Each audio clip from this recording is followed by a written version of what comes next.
बिस्मिल्लाहिर्रहमानिर्रहीम।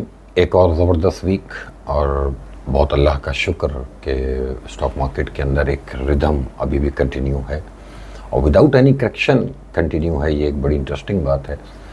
और पिछले वीक में ही जिस बात का फियर था और अल्लाह ने उस मामले से भी बड़े अच्छे तरीके से इस वक्त पाकिस्तान को निकाला कि IMF का वफ़द आया था और एक अचानक उनका दौरा था और उन्होंने आके तमाम हमारे जो मैक्रो फंडामेंटल्स हैं उनका तज्ज़िया किया, उनका जायज़ा लिया और इनके जाने के बाद किसी किस्म का भी कोई ऐसी नेगेटिव या कोई ऐसी नाराज़गी का इजहार वो करते हुए नहीं गए। और जो एक दो फियर्स थे कि मिनी बजट आ सकता है और कोई नई टैक्सेशन हो सकती है या रेवेन्यू कलेक्शन के टारगेट्स अचीव ना होने पे कोई उनकी नाराज़गी हो सकती है, तो इस तरह का भी कोई उनका जो है बिहेवियर नहीं देखने को मिला और सेटिस्फाइड थे वो जो भी ब्रीफिंग हमारी तरफ से दी गई पाकिस्तान की तरफ से। तो सबसे अच्छी बात यह है कि जो भी हमारी फाइनेंशियल टीम है, जो भी वज़ीर ख़ज़ाना के अंडर में जो लोग काम कर रहे हैं, उन सब के लिए जो है वो एक बहुत बड़ी बात है कि वो इतने मुश्किल हालात में अगर IMF को सेटिस्फाई करने में कामयाब हैं तो ये एक बड़ी अचीवमेंट है। और हमेशा इस बात का हमें डर रहेगा क्योंकि पाकिस्तान का जो ट्रैक रिकॉर्ड है कि हम कहते कुछ हैं, हम करते कुछ हैं, हम वादा खिलाफ़ी करते हैं, हम लोगों से कमिटमेंट्स पूरी नहीं करते। तो ये जो बेसिकली जो हमारी एक जो हमारे जो एक परसेप्शन बन गया है ना, ये यही रीज़न है कि IMF भी हमारे साथ कंफर्टेबल नहीं है। देखिए IMF का ये जो प्लान है ना, ये बेसिकली पाकिस्तान के लिए उसकी इम्पोर्टेंस अपनी जगह, ये IMF के अपने लिए भी एक इम्पोर्टेंस रखता है क्योंकि IMF ने इतने मुश्किल हालात में ये प्लान हमको दिया है कि उनकी अपनी क्रेडिबिलिटी दाव पे लगी हुई है कि अगर पाकिस्तान ने इस वाले प्लान को कंप्लीट नहीं किया या मिसकमिटमेंट्स की तो अब IMF की क्रेडिबिलिटी पे भी हिट आ जाएगी। पूरी दुनिया में इनको फेस सेविंग का मौका नहीं मिलेगा कि इन्होंने क्यों ऐसी कंट्रीज़ के साथ जो है वो हाथ मिलाया।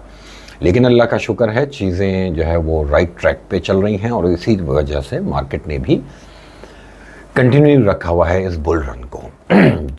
मैं 92,000 के बाद से बाज़ार में अनकंफर्टेबल हूँ। 93, 94, इवन मैंने वीडियो में आपको बताया भी था 95,500 तक की भी बाज़ार में जगह थी। जो टारगेट्स 6-6 महीने आगे के थे, 3-3 महीने आगे के थे, 4-4 महीने आगे के थे, वो 1-1 महीने में पूरे हो रहे हैं, 2-2 महीने में पूरे हो रहे हैं।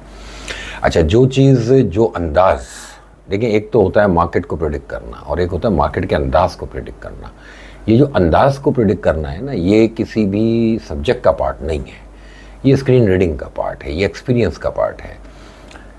एक बात तो विटनेस अब हो रही है सबको कि आइटम वाइज शिफ्टिंग है।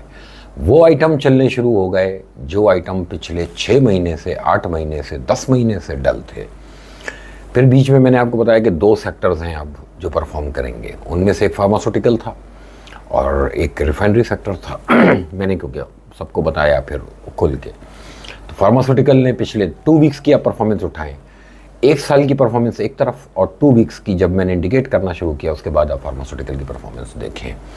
इसी तरह से मैंने पिछले एक वीडियो में एक शेयर का, बातों के बीच में मैंने एक शेयर का नाम लिया था स्विस साउथ, कोई लेने को राज़ी नहीं था। इवन के बहुत अच्छे लोग मार्केट के जो सीनियर्स हैं जिनसे मेरी गपशप होती है, वो भी कहते थे कि इस शेयर में क्या है, क्यों करें इसमें इन्वेस्ट। तो मैं कहता था कर लो, क्योंकि कुछ दिनों के बाद तुम मुझे बताओगे इस शेयर में क्या है और क्यों करना चाहिए इसमें इन्वेस्ट। तो 8.5 रुपये के भाव पे मेरी वीडियो में वो मेरे वर्ड्स जो हैं वो ऑन रिकॉर्ड हैं और बहुत से लोगों ने मेरी वीडियो देख के उसमें एंट्री भी की। माशाल्लाह 26 रुपये का शेयर है और ये 2 हफ्ते की परफॉर्मेंस है। 2 हफ्ते पहले की मेरी वीडियो में जाके नाम सुने इस शेयर का, मैंने रेट कोट किया था और कल जो है ये 26 रुपये के ऊपर ट्रेड हुआ। पॉइंट ये है कि इस मार्केट में कमाता वही है जो कि वक्त के साथ साथ स्विचिंग भी करता जाए। चेंज ऑफ हैंड्स इसी को कहा जाता है कि आपका टारगेट पूरा हो गया जिस शेयर का, उससे बाहर निकलें।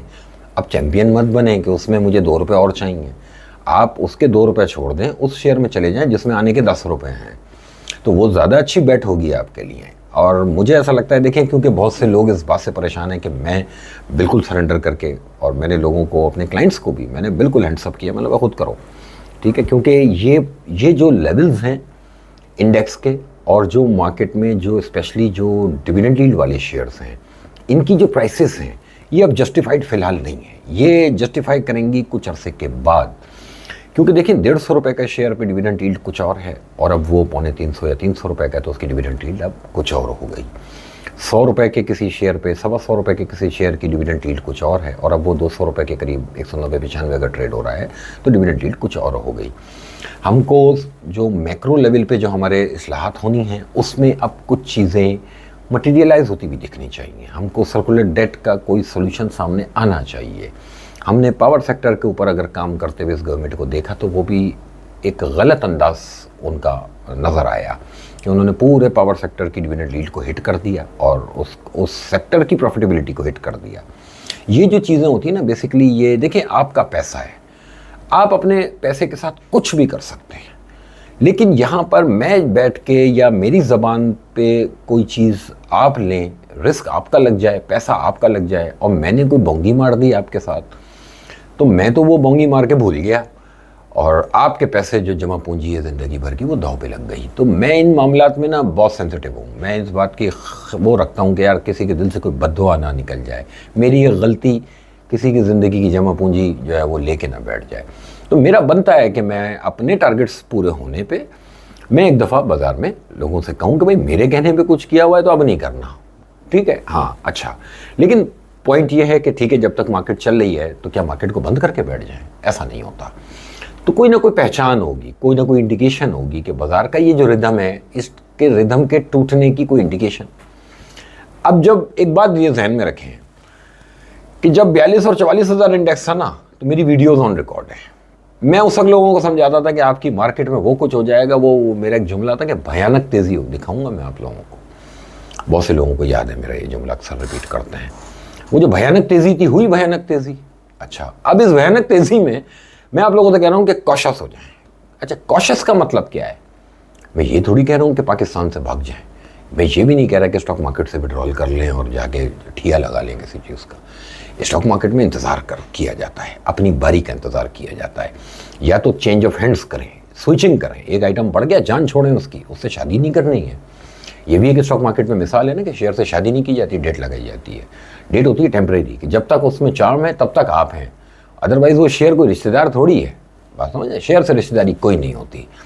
ये मैंने कोई आड़ी तड़ी मिसाल नहीं दी है, ये मिसाल इंटरनेशनल लेवल पे जो वो कोट की जाती है। आप जब चेंज ऑफ हैंड्स करते हैं तो आपको मार्जिन ऑफ प्रॉफिट ज़्यादा मिलता है। यही मैं पिछले 1-1.5 महीने से कहता भी जा रहा हूँ। टारगेट 92 का टारगेट पूरे होने से पहले से मैं ये बात कहता जा रहा हूँ कि sector wise, item wise switching करें।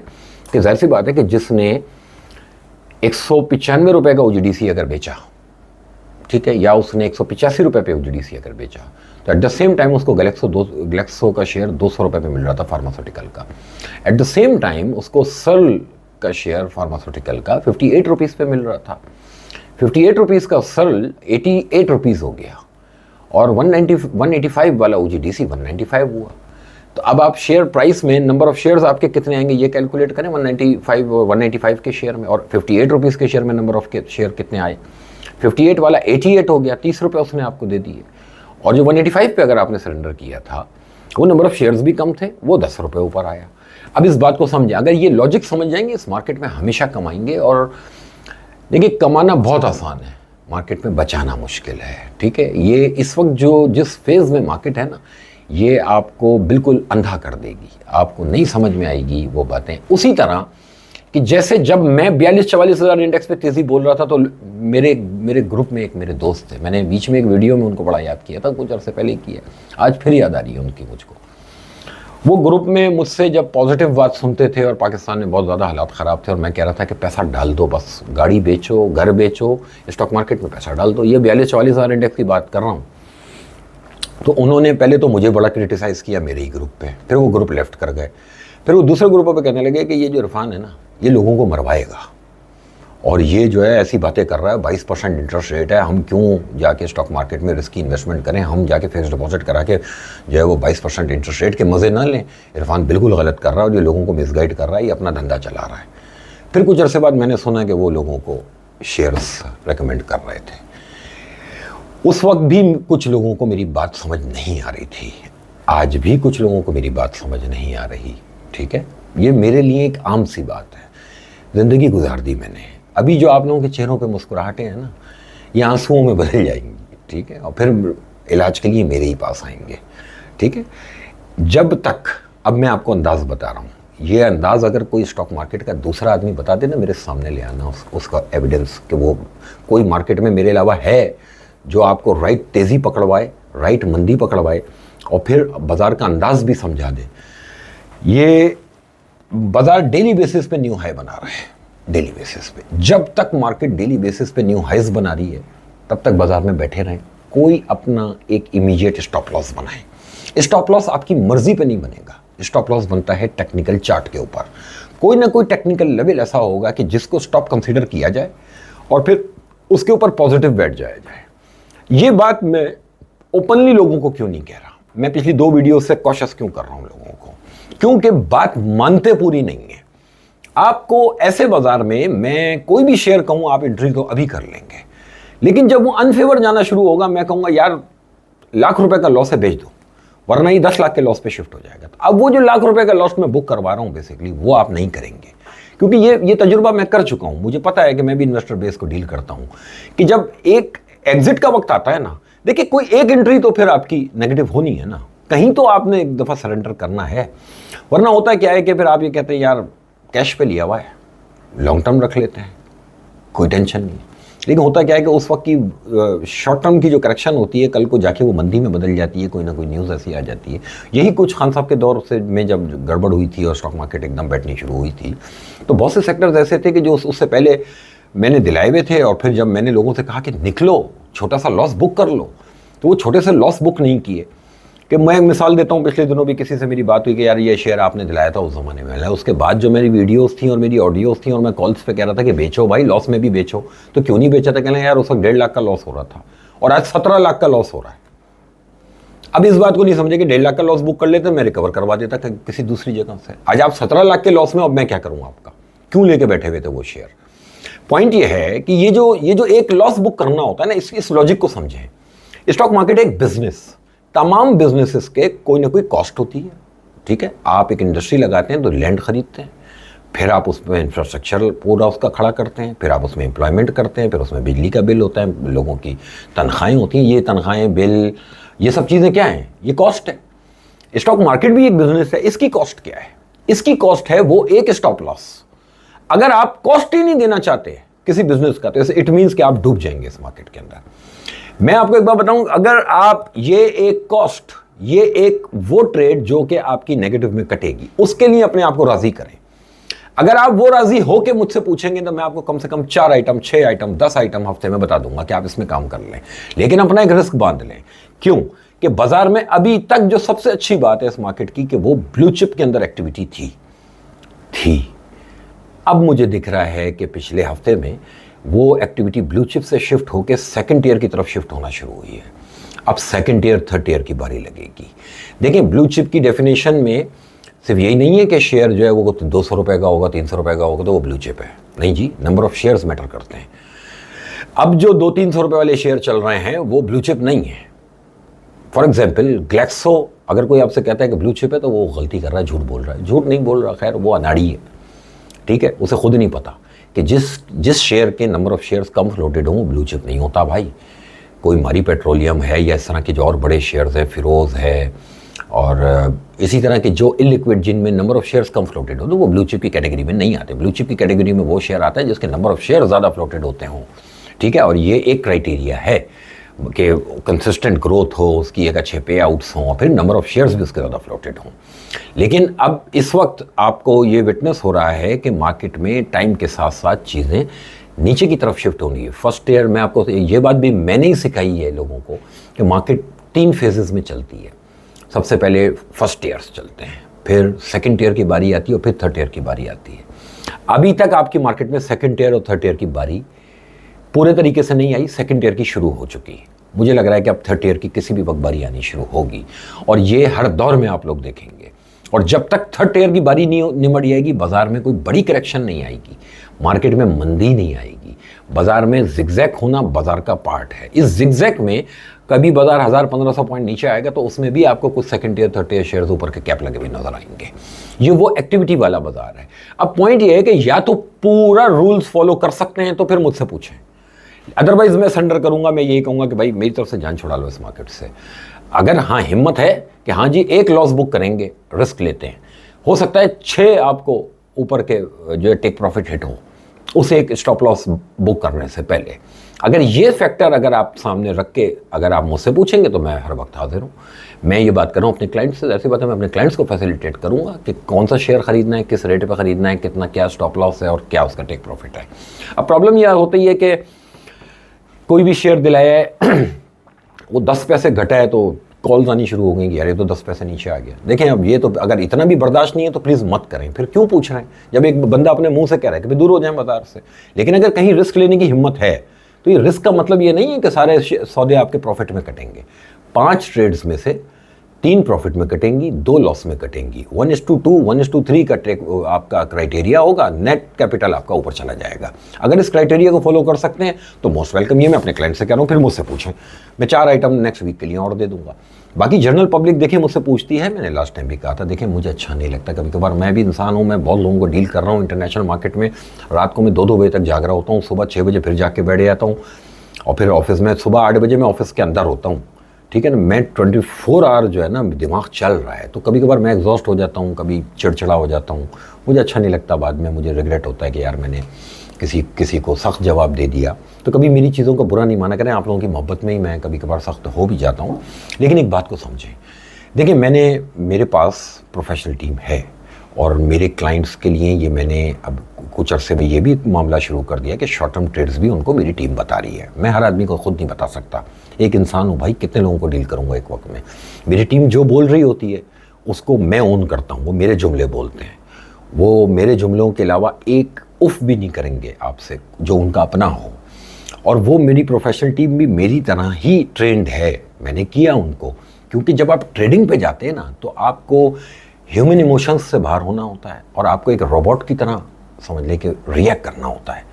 तो जब हम आपको रोबोट की तरह ही कोई चीज़ रिएक्ट करवाएं तो खुद भी वैसे करें। वहाँ जाके अगर आप अपनी कोई जो है वो तिगड़म लड़ाएंगे और अपना कोई दिमाग चलाना शुरू कर देंगे तो फिर वो ऐसी बात है, उस चीज़ को फिर मैं डिसोन करूँगा कि आप वो चीज़ पूरी नहीं कर रहे जो मैं कह रहा हूँ आपसे। तो जो आम पब्लिक जो चीज़ मुझसे पूछ रही होती है तो मेरा उनसे गुजारिश यही है कि देखें मैं कभी भी नहीं ये बात कह रहा होता, लेकिन अब ये पिछले 1-2 दफ़ा से मैंने कहनी शुरू की है। आप लोग मेरे पास अकाउंट खोलें। अकाउंट खोलने के बाद अगर आपको खुद लाइफ अपनी कंफर्टेबल फील ना हो, अगर काम करने का अंदाज़ दूसरों के अंदाज से अगर आपको जो है वो अलग ना नज़र आए ना, फिर बात कीजिएगा। फिर आप शिकवा कीजिएगा कि नहीं जी आपका काम भी वैसा ही है जैसे एक आम आदमी का है। मैं इवन एक बात बताऊं कि बहुत से लोग आते हैं वो पूछते हैं यार कमीशन स्लैब, और यार कमीशन स्लैब तो ये आपका ज़्यादा है। तो वो ज़्यादा कमीशन स्लैब इसीलिए है कि भाई मैं उन ब्रोकर्स में से हूँ जो आपसे ये कहता है कि कम काम करो, पिन पॉइंट काम करो, एक चीज़ लो उसमें अपने नफ़े का इंतज़ार करो। ये धाड़ धोड़ करना, ये भी ख़रीद लो वो भी ख़रीद लो, पोर्टफोलियो में 16 आइटम पड़े हुए हैं। मैं अक्सर वीडियो, अच्छा इसमें भी ये जो यूट्यूब पे लोग बैठे हुए हैं 1 लाख रुपए में 6-4 आइटम रिकमेंड कर रहे हैं। 4 भी आइटम कौन कौन से हैं वो 50 रुपये वाले, 100 रुपये वाले, 150 रुपये वाले। अभी नंबर ऑफ शेयर्स क्या आएंगे भाई, ये कौन सा पोर्टफोलियो है। एक बात और रिपीट कर रहा हूँ, ये जो लेवल्स हैं ये पोर्टफोलियो के नहीं हैं, यहाँ पे पोर्टफोलियो नहीं बनाया जाएगा। जो इस वक्त पोर्टफोलियो बना रहा है मैं गारंटी कर रहा हूँ रुला देगी ये मार्केट आपको। आप शॉर्ट टर्म ट्रेडिंग करें, बहुत अच्छे पैसे बनेंगे, लेकिन रूल्स फॉलो करें। स्टॉप लॉस हिट हो रहा हो तो उसको खुशी से स्टॉप लॉस हिट कराएं। और अगर ये करने की हिम्मत नहीं है तो हमसे नहीं पूछें, क्योंकि हमसे पूछेंगे हम बता देंगे, फिर आप कहेंगे कि इन्होंने करवा दिया ये काम। तो ऐसा नहीं है, ये मैं वीडियोस ऑन रिकॉर्ड ला रहा हूँ। बाजार जब तक नए हाई बना रहा है, बाजार में पॉजिटिव बैठे, एक स्टॉप लॉस मैं बता रहा हूँ आपको 90,500, 90,500 के ऊपर अगर बाजार है शॉर्ट टर्म ट्रेड करें। सेकंड ईयर और थर्ड ईयर की बारी आने वाली है अब, ठीक है। इसमें नंबर ऑफ शेयर्स भी आपके ज़्यादा आते हैं और आप 25 पैसे में घूमेंगे। अब पॉइंट ये है कि आप 500 शेयर लेके शॉर्ट टर्म ट्रेडिंग करने बैठते हैं, या 5,000 शेयर लेके या 25,000 शेयर लेके आप शॉर्ट टर्म ट्रेडिंग करने बैठते हैं। और जब शॉर्ट टर्म ट्रेडिंग के लिए 25,000 शेयर भी आप लेते हैं तो अब आपको चाहिए 2 रुपये का गेन। भाई शॉर्ट टर्म ट्रेडिंग में 50 पैसे में घूमा जाता है। आप 5 लाख शेयर लें, 50 पैसे में घूम जाए। आपने 25,000 शेयर लेके 4 रुपये का इंतजार करने में ज़्यादा टाइम लगेगा, 50 पैसे उसको घूमने में ज़्यादा टाइम नहीं लगेगा। नंबर ऑफ शेयर्स बढ़ाएं अपनी, तो हिम्मत पैदा करें, फिर जिगरा होना चाहिए ना। अगर हाँ मैं आपको बताने में डरूं तो फिर बात कीजिएगा, लेकिन काम करें तो फिर वैसा करें। शॉर्ट टर्म ट्रेड के 90,500 का स्टॉप लॉस के साथ पॉजिटिव बैठें। अदरवाइज जो लोग इन्वेस्टर्स हैं मैं उनको मना कर रहा हूँ बाजार से दूर रहें। ये मार्केट की मजाल नहीं है, कि ये मेरी मर्ज़ी के बगैर आगे पीछे हो जाए। अब इतनी बड़ी बात कर दी, मजाल नहीं है इस मार्केट की। मार्केट के अच्छे भी मुझको मेरी मर्ज़ी के भाव देंगे।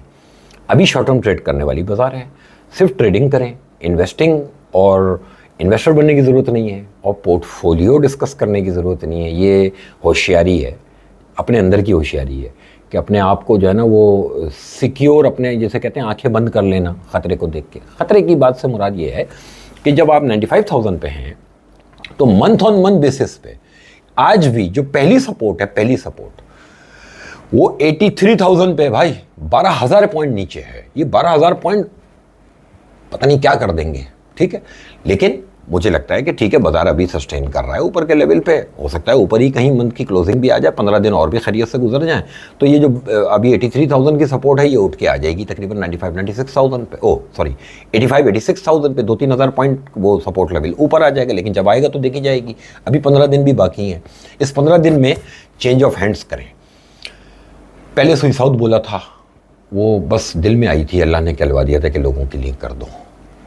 पाकिस्तान रिफाइनरी, ये वैसे तो मेरे क्लाइंट्स गंवाए, अभी 23 रुपये, 24 रुपये, 25 रुपये पे दिलाया हुआ है, तो 26.5 का भाव है। अभी नीचे मिल जाए कभी 23, 24, 25 का कोई भाव मिल जाए अगर आपको, ये ले लीजिएगा। ये तो मैंने चले फी सबिलिल्लाह कर दिया। लेकिन देखिए, मुझसे अगर मेरे साथ काम करना है, मेरे साथ अकाउंट खोलें, आपको मज़ा आएगा। मेरी टीम के साथ आपको मज़ा आएगा। मैंने अपने जैसे कुछ लोग बना के खड़े कर दिए। आपके पास इल्म है और आप मट्टी में मिल जाएंगे तो क्या इल्म था। अपने जैसे 2-4 बना के चले जाओ, बात समझ रहे। असल तो वो सदका जारिया वो है, तो मैंने तो बना दी है, ठीक है। और कुछ अरसे में एक सॉफ्टवेयर भी लेकर आऊँगा। अभी SRC सर्विस भी शुरू की है, उसमें बहुत लोग जो माशाल्लाह लेवल्स पूछ भी रहे हैं और उनको हमारे यहाँ से रिस्पांस भी जा रहा है। रिस्पांस में थोड़ा बहुत टाइम आगे पीछे हो जाता है, क्योंकि मैं इतना ज़्यादा स्टाफ तो नहीं रख सकता हूँ, ठीक है। ऑफिस की कैपेसिटी भी देखनी पड़ती है, लेकिन वहाँ पर रिस्पॉन्स बहुत बड़ा है। लेकिन इसके साथ साथ एक सॉफ्टवेयर भी लाऊँगा बहुत जल्द, जो पब्लिक को दे दिया जाएगा इंशाल्लाह एक मोबाइल ऐप के थ्रू, और उसमें मेरे लेवल्स मिला करेंगे। 90,500 पिवट है। जब तक बाज़ार इसके ऊपर है, बाज़ार में तेज़ी करें। 95,550 रेजिस्टेंस है। इसके ऊपर जाएगी तो 96,700 और 98,200 ये लेवल्स लिख लीजिएगा।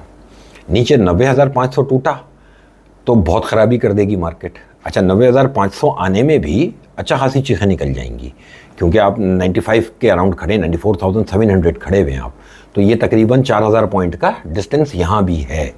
इस 4,000 पॉइंट में अगर बाज़ार में कोई स्लाइड बनती भी है तो मुझे ऐसा लगता है कि वो स्लाइड इस तरह की होगी कि बाज़ार माइनस होगा तो कुछ आइटम ऊपर के कैप लगे हुए होंगे।